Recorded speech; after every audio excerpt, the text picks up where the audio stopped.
Hey guys, welcome back to another one. This time we're going to break down a Winchester Double X 12 gauge 3-inch ounce and 3/4 turkey load. This is number 5 shot and the advertised velocity is 1,300 feet per second.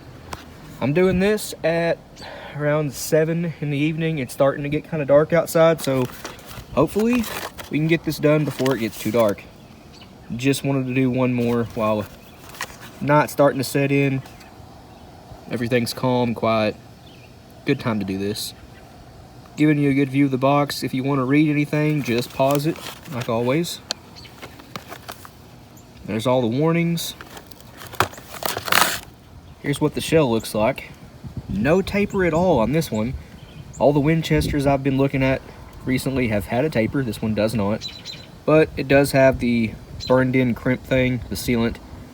Well, it has that, and it has sealant on it actually, so I guess it's sealed. Winchester 209, as you'd expect. High brass, which is actually steel. And again, brass height has nothing to do with the strength of a shell or how much pressure it can handle. It just looks cool. Since this one has a fold crimp on it, no need to cut the shell open. I'll just pry it open, the crimp open, with a pair of needle nose pliers. I need to clean it, a little bit of rust. That way, it saves me from having to discard an otherwise perfectly good haul. So the entire payload, buffer and all, is 1.7, let's call it 1.74 ounces, just shy of ounce and 3/4. If you hear that dog in the background, I apologize. That is my neighbor's dog. It's a bit of a yapper. But we do have copper-plated pellets. Focus, there we go. Yep, copper-plated pellets, again 5 shot, and it is buffered. And I believe that is Grex buffer that Winchester uses. Looks pretty good to me. Right at 1 3/4 ounces. Now, generally speaking, whenever I break down these turkey loads, and I've done quite a few of them off camera, I've been doing this for a while, guys.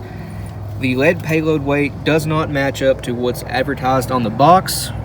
Usually, the buffer makes up for the difference. I'd say this is probably 1.69 to 1.7 ounces of lead shot, and then the rest of it is the buffer.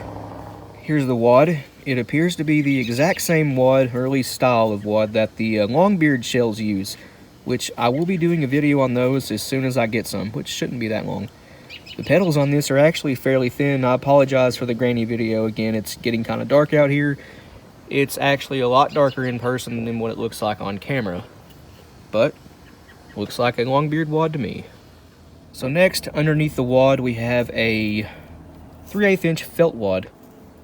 Come on, focus. The white felt does not agree with the flash on my camera, but I did have to pull it out with a screw because that was actually in there fairly tight, and this plastic gas seal was in there even tighter. That was very hard to get out. But basically, plastic gas seal, felt wad 3/8 of an inch, and our long beard style wad with shot and buffer. Pretty simple load. And once again, the powder in here kind of looks like it might be long shot, but probably isn't. Who knows what it is? We'll probably never know. But yeah, let's see how much the charge weighs. One straying from the pack. The flock. Where'd you go? There you are. One strayed. I must have hated him. Okay, so the powder that came out of that shell was definitely not long shot. It's 41 grains. That's a roughly ounce and 3/4 load. 41 grains of long shot with that payload would be greatly overpressure. It could be something similar to Little Gun. It's not as fine as Little Gun is, though. It's the same grain size as long shot, but has a charge weight similar to what you would use Little Gun for with this payload, if that makes sense, which it probably didn't. As you can see, we do have a straight wall hull. I don't know of any modern 3-inch hulls that are tapered. There used to be, but not anymore.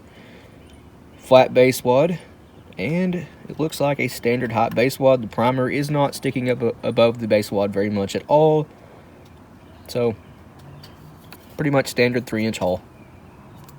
So it went back together just fine. I didn't even use a press again. I just pinched the crimp in with my fingers and hit it with a Guide B&2. And then I added a little bit of clear fingernail polish just to reseal it. And as you can see, hopefully, we have a little bit of a taper on the shell now. Well, not a little bit. A fairly good taper on it. There. If I was smart, I'd go ahead and use the BN2 on the rest of the shells of the box. But I'm lazy. I don't want to do that.